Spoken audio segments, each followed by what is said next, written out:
Have you ever felt that moment as a mom, that lurch inside, when you have to do something, respond, engage, and you have absolutely no idea what to do? You don't know what's the best choice. There's no time to research or ponder. You just have to act now. If you've ever found yourself wanting desperately to do the best thing for your kids, but feeling shaky or unsure about what that actually is and how to do it, you're not alone. I spent years searching for that very answer. Intuition seemed like a good start, but it soon lost clarity. There's so many really confident voices out there claiming to be experts.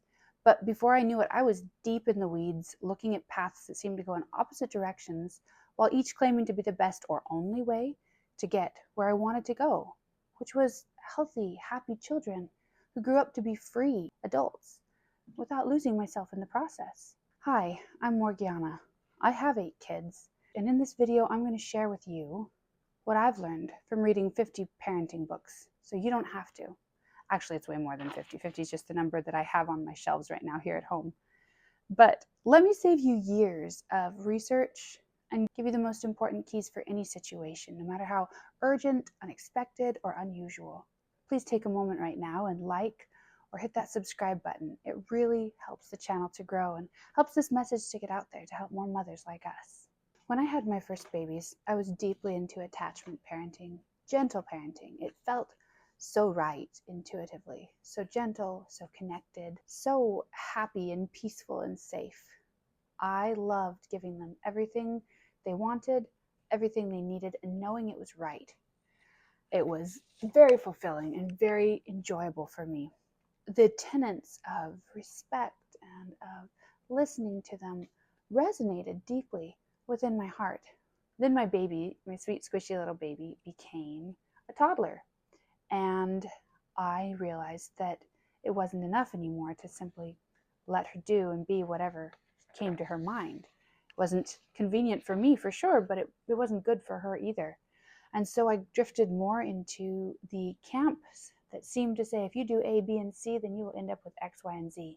Begin as you mean to go on, and be firm, take the lead. The arguments were clear and logical. The pictures and the examples seemed to show up in ways that were irrefutable, at least in the moment. But when I smacked the hand of my 11-month-old baby for dropping her food on the floor, and I saw the astonishment and the hurt and the betrayal in her innocent little eyes, I knew that that was not the way for me either. What's worse is it didn't make it better in the moment, and it didn't stop her from doing it again, and I wasn't willing to do it hard enough to stop her. So I knew I had to find a different way. And that's where I came to the first key, and that is that children are not tiny little adults. They don't respond as linearly as we would like them to either logic or punishment.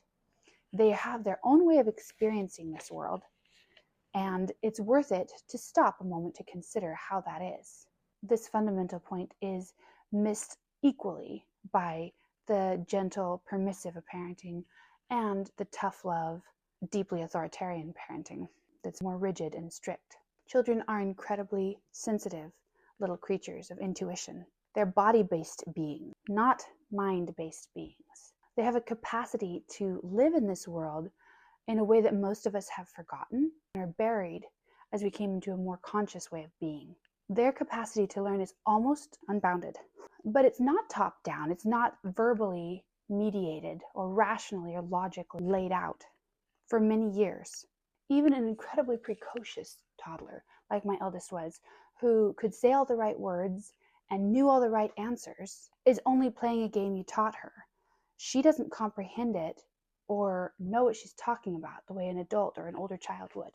And yet that state of being is no less valid or important than the one that we're more familiar with for the majority of our lives. We applaud the way of being rational, logical, in your mind, verbal, as being more mature, but without the appropriate time and space granted to accommodate that childhood state, the adult state will always be stunted in its own capacity, arrested in its growth, just a performative veneer over a deeply insecure and underdeveloped person. Knowing that a little child is not the same as an adult gives us a lot of grace for the things they do and the way they experience the world, that what they're doing does not mean the same thing to them as it does to us. Nevertheless, because we live in this world with other human beings in all sorts of various states of maturity, there do have to be some guardrails. It's not just a free for all. We're not little cows or puppies or rabbits running around living by instinct, learning just because we do what comes naturally to us. That's not the way we as humans work. We have to teach our children, we have to give them guidance, but it doesn't have to be in the same way that we generally think of when we say teaching children. So that is where our next point comes in. When I began to understand this, my whole view changed. The second key is that environment is the biggest teacher that we have when it comes to our children. You see this all the time in preschools and kindergartens, the big garish ABC cards and the posters about little cartoon children being kind to each other, and the songs or the catchy little slogans that we try to teach them so that they learn all sorts of pro-social behavior and appropriate actions. Those things do sink in, and they are powerful because as a child is surrounded by things, as someone wise once said, they don't just see it, they become it. Creating the reality that meets our children where they are is one of the best chances we have of allowing the time of childhood to do its full work on their behalf, giving us children that are bright and engaged and happy, but also kind and self-disciplined and aware of others as they begin to step out of childhood and into those turbulent waters of adolescence. So small children are absolute sponges. It's incredible what they can learn from what's around them. But it's far more than just the things on your walls or the music that you listen to in their presence or the nursery rhymes you teach them. This goes back to things like choices that you make, the environment you create prenatally so that they can grow, the nutrients that they have, the relationships not of people to them, but of people around them, the relationships that you as their mother have with their father or their grandparents or their teachers or their babysitter or your friends. This is the waters that they will swim in, so to speak. They won't even know what they're experiencing, but it will shape who they are fundamentally. It comes back to birthing choices, if you have a birthing choice, and how you choose to deal with an infant, whether you sleep train or co-sleep, breastfeeding, infant massage. All of these are the environment that shape that little self so profoundly you cannot even comprehend the impact that it will have, that the child will never remember, but it will be imprinted more deeply than any other part of their life, and everything else will be overlaid upon that framework. It doesn't have to be loud or garish or fast-paced. In fact, those things overwhelm and often teach children's brains to shut it off, tune it out. In fact, the slower and the gentler and the more intentional you are about touch, sight, sound, the better chance these things have of sinking in and making an impression. The more opportunity these little beings have of blossoming fully and making the connections that lay the foundation for the rest of their life. They don't need that pretty mobile hanging over their crib. In fact, that's for you. It's so pretty, it's so cute. They would do better if you took them outside and laid them under the tree, or under a tomato plant, or under the rose bush and watched the light dapple in the leaves. They don't need a TV show with animated voices and boppy tunes teaching them social lessons or entertaining them. They need your smiling face, your singing voice, no matter how out of tune you may think it is, your fingers playing this little piggy on their toes. Those are the real drivers of their growth and connection. And of course, as they get a little older, it can seem both overwhelming and boring. What can we do together? Should we just, they want more enrichment. Let's put them in a class. Let's put them in a group. Let's get out of the house. Well, there's nothing wrong with getting out of the house. The surprising answer is you can do anything together. They crave you, and they crave real life. Put away the screen that warps both of your minds. Bake something together. Make something while they're sitting there watching you. Wash dishes together. Let them slop the bubbles onto the floor. You can put down a towel. Wiping up together is part of it. Remember, children are not tiny adults. They're experiencing this world for themselves for the first time. They're living the reality of what that feels like. and how it feels to do it with you. All of this, yes, it's less efficient. It will take more time. It might take a little more preparation. But when you realize that you're not just doing housework or busy work, you are growing and shaping a human being, a life that will last, in these days, almost a century. You're teaching, without words, the joy of life, of being actively engaged. You're actively inoculating them against all the things people complain about in the youth of today or worry about: the nerves, the anxiety, the boredom, the addictions, all of those things.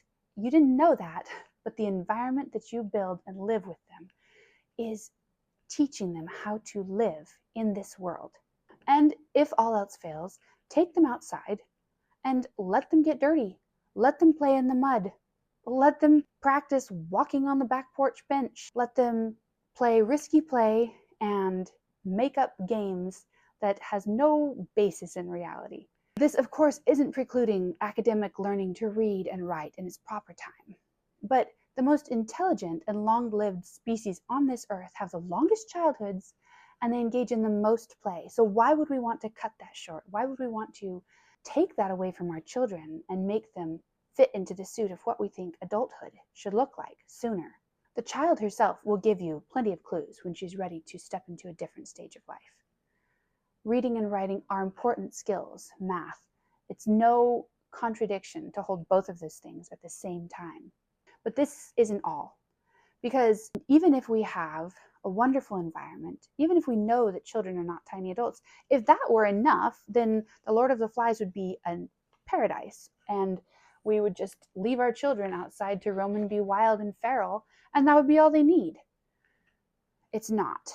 The next key is absolutely important, and that is the relationships that your child has with other people, primarily with you, but with all the people around him or her.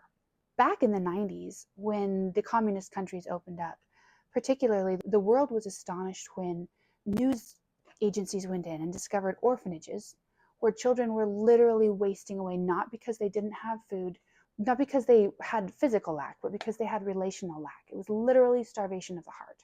Children are born wired for connection. They want to please you. They want to be with you. And this sounds bad, but take it for what it's worth. You don't have to please them for them to still want to please you. This key makes parenting so much better, so much easier when you begin to understand this and work with it. Think about your own relationships. Do you have people that just rub you the wrong way? That just, when you're with them, you want to be bad, or you want to push back and rebel against them? If you're anything like me, you do. And even though you're probably an adult and you don't do that because it's not socially acceptable, who you are in small measure is changed because of who they are in relationship to you, because they're rubbing you the wrong way. And then think again, are there other people that you just like? You like to be around them. You want to be a nicer, happier, more friendly person when you're with them. You actually become a happier, better person when you're with them because of the relationship you have with them, because of who they are when you're with them. That is the power of relationships, and it's multiplied 100-fold when it comes to children. If there is that attachment, if there is that least bit of connection between an adult and a child, and there should be, if you have been trying, if you love your child can feel that. Think about the way your eyes are when you look at them. What do your eyes tell them? Even especially perhaps when you are upset, when they've done something that's not right. Are your eyes telling them good things or bad things?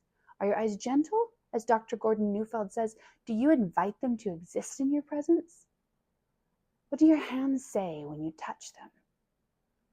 Even when you have to be firm or prevent them from doing something they want to do. What does the tone of your voice say besides the words that you're saying? These things shape our relationships so deeply.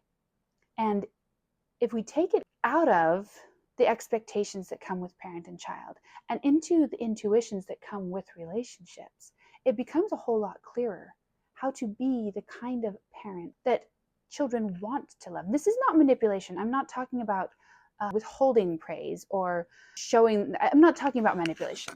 I'm not talking about the kind of interpersonal relationship that leaves you enmeshed and entwined together, because believe me, that will result in huge explosions when they're adults, rifts in your relationships, or in a kind of relationship where you are so enmeshed that they can't live their own life properly. So that's not where we're going. But the point is being a friend, being a leader, being a mother who maintains a good relationship with your children. That is key to the depth of their development and growth. They can put down roots knowing that you've got this, that you're going to be there for them, that they don't have to worry about that they can just grow and learn and develop safe in your relationship. But it's more than just that. Once we get to that point, most of us stop, and that will provide a wonderful place to grow from.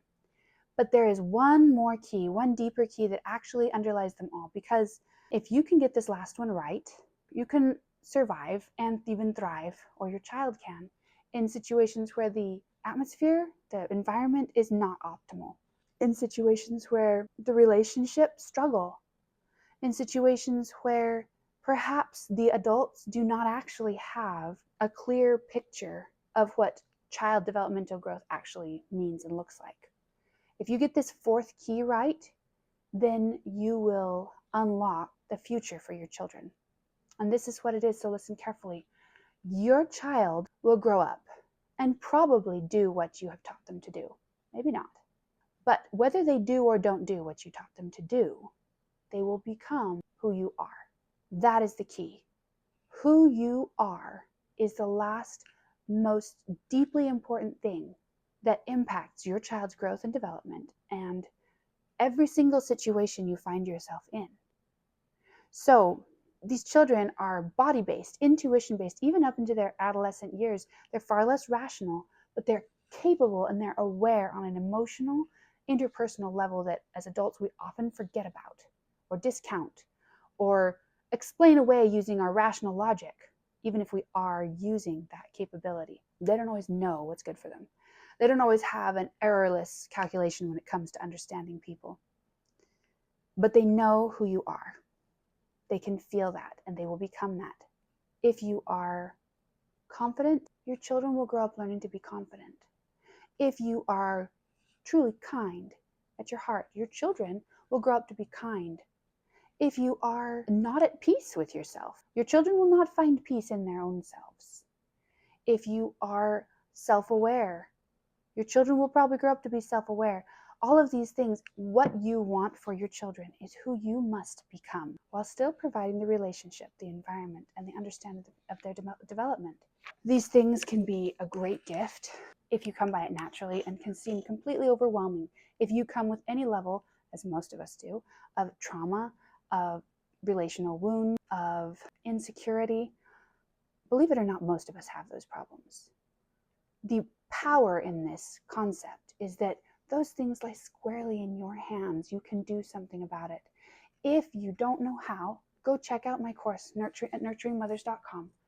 It is an 8-week process of going through not just knowing how to care for yourself and become these things, but doing, changing from the bottom up and the top down, and becoming the mother that can then give freely to her children so they can become happy, healthy, and free. This is the long game, guys.